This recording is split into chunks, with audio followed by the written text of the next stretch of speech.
ಸಾಧ್ಯವಿಲ್ಲ. ನನ್ನ ಮಗ ಇಂಥ ತಪ್ಪನ್ನು ಮಾಡುವುದಿಲ್ಲ.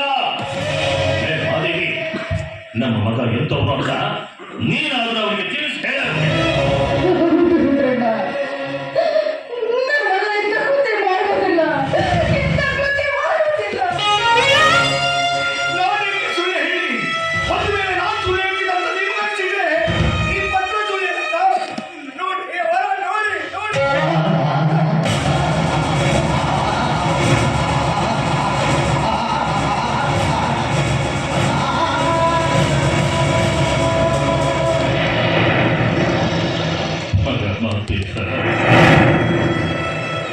ಮಠದಲ್ಲಿ ಸಾಕಿದ ಗಿಳಿ ಅಂತೇಳಿ ನಾನು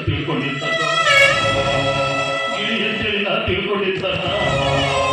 ಹಸಿ ಮಾಂಸ ತಿನ್ನುವ ರಣ ಹತ್ತು ನೀನಾಗ್ತಿ ಅಂತ ನಾನು ತಿಳ್ಕೊಂಡಿದ್ದೇನಪ್ಪ.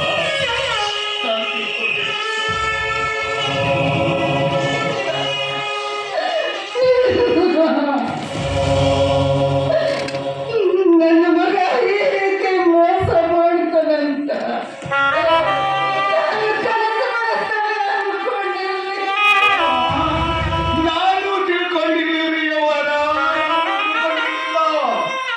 ಶ್ರೀಮಂತರ ಮನೆಯ ಮುಂದೆ ಹುತ್ತೊಂದು ಬೆಳೆದಿದೆ.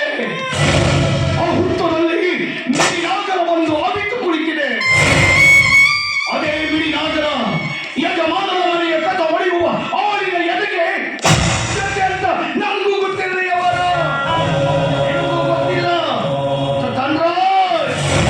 ನಿಮ್ಮನ್ನ ಸುತ್ತ 40 ಹಳ್ಳಿಗೆ ನ್ಯಾಯ ಹೇಳುವ ನ್ಯಾಯಾಧೀಶರು ಅಂತ ಕರಿಬೇಕು.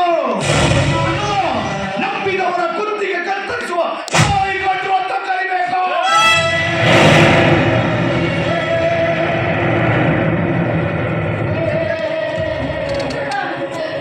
ಯಾಕೆ ಈ ರೀತಿ ಮಾತಾಡ್ತಾ ಇದೀಯಪ್ಪ?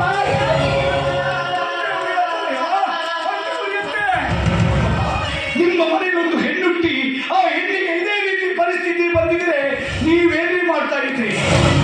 ನೀವೇನ್ ಮಾಡ್ತಾ ಇದ್ದೀರಾ?